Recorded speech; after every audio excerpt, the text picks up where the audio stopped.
तक की कहानी में मैंने आपको बताया कि कैसे रीत और सागर एक मीटिंग में मिले, जहां रीत अपने चाचा के साथ गई थी और उसने सागर को शादी के लिए प्रपोज किया। शादी काफी टेंशन में हुई और शादी के 7वें दिन रीत ने घर में बहुत बड़ा झगड़ा किया, क्योंकि वो चाहती थी कि शादी के बाद सागर उसके साथ उसके मायके आकर रहे। आइए सुनते हैं इस कहानी को। सागर अब बहुत पछता रहा था, क्योंकि वो अपनी माँ को हर हाल में खुश देखना चाहता था। पर रीत का ये बिहेवियर देखकर सागर चौंक गया था। हॉस्पिटल से घर आते ही सागर ने खुद को संभाला और बहुत प्यार से रीत को समझाया। रीत, तुमने मुझे कहा था शादी से पहले कि तुम मेरी माँ का ध्यान रखोगी, मेरे अलावा उनका कोई नहीं है। अब अचानक क्या हुआ तुम्हें? हाँ कहा था, पर रोज रोज उनकी किचकिच, दवा दो, पानी दो, रात को 1 बजे तक उनके पैर दबाओ, मैं इरिटेट हो गई हूँ। सागर हैरानी से रीत की बात सुन रहा था। तो तुमको नहीं रहना मेरे साथ? ओके, तुम जाओ, मैं नहीं आऊंगा अपनी माँ को छोड़कर। जाऊं? कहाँ जाऊं? तुमको मेरे साथ आना पड़ेगा अगर सुख शांति से रहना चाहते हो तो। रीत बस करो, मेरी तबीयत ठीक नहीं है, प्लीज अकेला छोड़ दो। दोस्तों, रीत फाइनेंशियली बहुत स्ट्रांग थी और अच्छी फैमिली से भी थी। बचपन से लेकर आज तक रीत की हर जिद उसकी माँ ने पूरी की थी। पिताजी तो गुजर चुके थे, पर सागर को ये सब नहीं पता था। 1 महीना बीतने के बाद रीत का मन नहीं लग रहा था। महंगे रेस्टोरेंट में जाना, पार्टीज करना, शॉपिंग करना, उसे सिर्फ यही पसंद था। पर सागर ये ख्वाहिशें पूरी नहीं कर पा रहा था। रीत अपने मायके पहुंची और वहां जाकर उसने चाचा को सब रीत के चाचा पूरे तुर्रम खान थे, सोने पे सुहागा हो गया। सागर अपने काम में बिजी था, उसे रीत के चाचा का फोन आया। सागर घर आओ, शाम को बात करनी है। जी मैं आता हूँ। शाम को जब सागर पहुंचा तो पूरी फैमिली लिविंग एरिया में बैठी थी। रीत भी वहीं खड़ी थी। घर की मेड सागर की तरफ बढ़ी पानी देने के लिए। तभी चाचा जी ने मेड को गुस्से से वहां से भगा दिया। किसी ने कहा तुमको इसकी आओ भगत करो? सबकी औकात देखकर ही सबका सम्मान किया करो, समझी? चलो अंदर जाओ।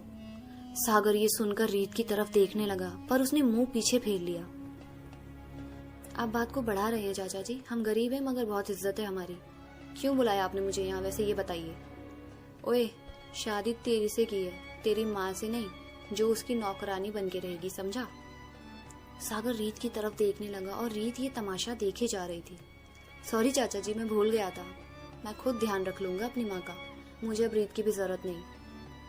चाचा जी कुछ कहते सागर वहां से निकल गया। रीत अब घबरा गई थी। उसकी जिद थी कि सागर उसके साथ ही रहे। चाचा जी वो नहीं आए तो मुझे लेने? इसका तो खानदान भी लेने आएगा तुझे, पर एक काम करना पड़ेगा। रीत ने झट से पूछा। क्या काम? इसकी कंप्लेंट कर थाने में, बोल जाके कि ये दहेज मांग रहा है और इसकी माँ बहनें तेरे साथ अत्याचार करती हैं। ये सुनकर रीत ने कोई सवाल नहीं किया और अपनी गृहस्थी उजाड़ने के लिए उसने कंप्लेंट कर दी। कुछ टाइम बाद सागर को लेने पुलिस आई।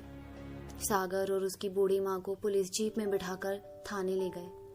यहाँ सागर की बहनों को सम्मन गया कोर्ट से, जिसमें उन्हें कोर्ट में पेश होना था। रीत ने आरोप लगाया था कि सागर की बहनों ने रीत को मारा पीटा है। सागर की हालत ये सब देखकर खराब हो गई थी। किसने सोचा था सिर्फ 25 साल की उम्र में सागर ने शादी की और कोर्ट कचहरी भी देख लिया। रीत को कोर्ट में देखकर सब उसे देखने लगे, पर रीत को उनसे रिश्ता रखने में कोई इंटरेस्ट नहीं था। सुनवाई पर रीत ने एक के बाद एक आरोप सागर पर लगा दिए। सिर्फ 2 महीने की शादी में। कोर्ट की अगली सुनवाई की डेट मिली। कोर्ट के बाहर रीत अपनी कार में जाकर बैठ रही थी, तभी उसके पास सागर गया। रीत, यकीन नहीं हो रहा यार, तुम ये सब भी कर सकती हो। अच्छा, तो क्या नौकरानी बन जाऊं मैं अब? तुमको मेरे साथ आकर रहना पड़ेगा सागर, नो ऑप्शन। इतना कहकर वो कार में बैठ गई। सागर अब कोर्ट की सुनवाई पर आने लगा और उसकी बहनें भी। एक शाम सागर अपने कमरे में बैठा था। न पर्सनल लाइफ बची थी न प्रोफेशनल। तभी उसे एक कॉल आया दिल्ली से। सागर सर, एक डील करनी है आपके साथ, आप आ सकते हो क्या दिल्ली? सागर ने खुद को संभाला। वो निकल पड़ा अपनी माँ का आशीर्वाद लेकर। सागर के लिए उसकी माँ भगवान थी, सब कुछ थी, उसकी दुनिया थी।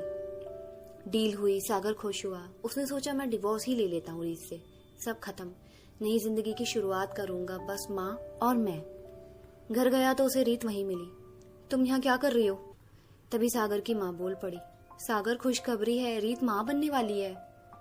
सागर खुश हुआ पर उदास भी। अब बचा ही क्या है, क्या करूं मैं अब? सागर बेटा, वो अपनी गलती मान रही है, तू भी भूल जा, आगे बढ़ो। सागर ने भी सब भुला दिया और कोर्ट जाकर उसने कोर्ट से मोहलत मांगी रीत के साथ रहने की। सागर को बेटी हुई सब ठीक रहने लगे। लेकिन फिर सागर को दिल्ली जाना पड़ा एक डील साइन करने के लिए। वहां जाकर हमें भी लेने आ जाना, मैं यहाँ नहीं रहूंगी अकेले। हाँ हाँ रीत, प्लीज माँ का ख्याल रखना। सागर निकल गया और यहाँ रीत ने पीछे से सागर की माँ के साथ झगड़े करना शुरू कर दिया। सागर को फोन पर भी यही सुनने को मिलता कि वो जा रही है उसकी माँ को अकेले छोड़ के।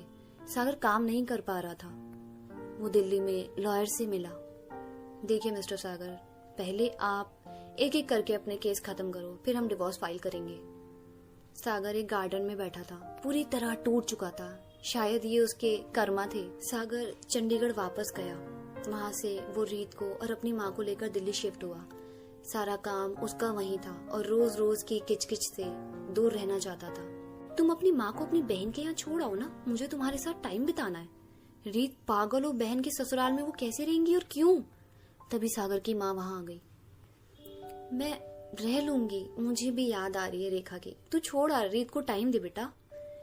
दिल्ली से जब सागर रो रो कर अपनी माँ को उसकी बहन के यहाँ छोड़ने जा रहा था तो दोनों माँ बेटे कैब में बैठे रो रहे थे। माँ, मैं आपको जल्दी लेने आऊंगा और जल्दी ही बड़ा फैसला भी करूंगा। ये फिर पुलिस कंप्लेंट ना करे इसलिए जाना पड़ेगा मुझे। बहन के यहाँ छोड़ आने के बाद सागर फूट फूट कर रोया। उसे रीत से अब नफरत होती जा रही थी। दोस्तों, प्यार में जब सम्मान न बचे, सेल्फ रिस्पेक्ट न बचे, अंडरस्टैंडिंग खत्म हो जाए और पार्टनर रीत जैसा हो तो लाइफ हेल हो जाती है, जैसे सागर की हुई। शादी के कई सालों तक ऐसे ही चलता रहा।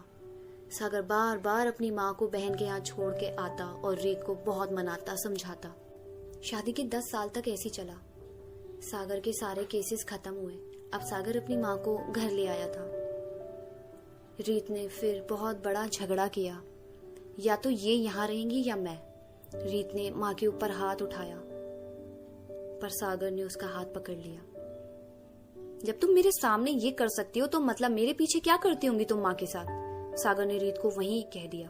रीत, हमें कुछ टाइम लेना चाहिए, तुम जाओ चंडीगढ़, मैं दिल्ली में सब ठीक करके तुम्हें बुला लूंगा और माँ का ध्यान भी मैं खुद रख लूंगा। I need time please. रीत अपनी बेटी को लेकर वहां से चंडीगढ़ चली गई।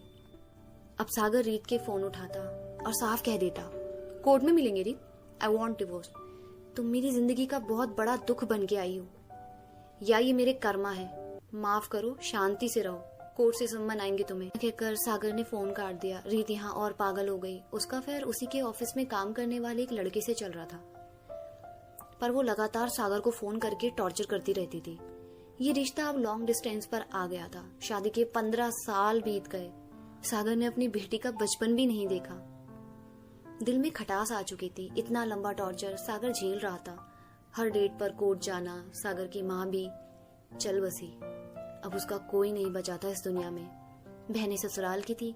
सागर के जीजा ऑलरेडी गुस्सा थे उससे, क्योंकि सागर की बहनों को कोर्ट जाना पड़ा था रीत की वजह से। अब सागर माँ के जाने के बाद बहुत अकेला पड़ गया था और उसका तलाक फाइनली रीत से हो गया। सागर ने भगवान को शुक्र अदा किया। रीत ने सागर की जिंदगी को हेल बना दिया था। उसकी जिद, उसका गुस्सा सब खराब कर चुका था। रीत को कोई गिल्ट नहीं था, पर सागर को तो जैसे दूसरी जिंदगी मिली हो। दोस्तों, सारी लड़कियां गलत नहीं होती। मेरा उद्देश्य यहाँ लड़कियों को गलत ठहराने का नहीं है, बट कुछ रीत जैसे इंसान भी हैं दुनिया में। प्लीज अपने पार्टनर को सपोर्ट करें, बैठकर एक लंबी कन्वर्सेशन करें। प्यार कई बार होता है, पर शादी एक बार होती है। कैसी लगी आपको ये कहानी? प्लीज कमेंट कीजिए।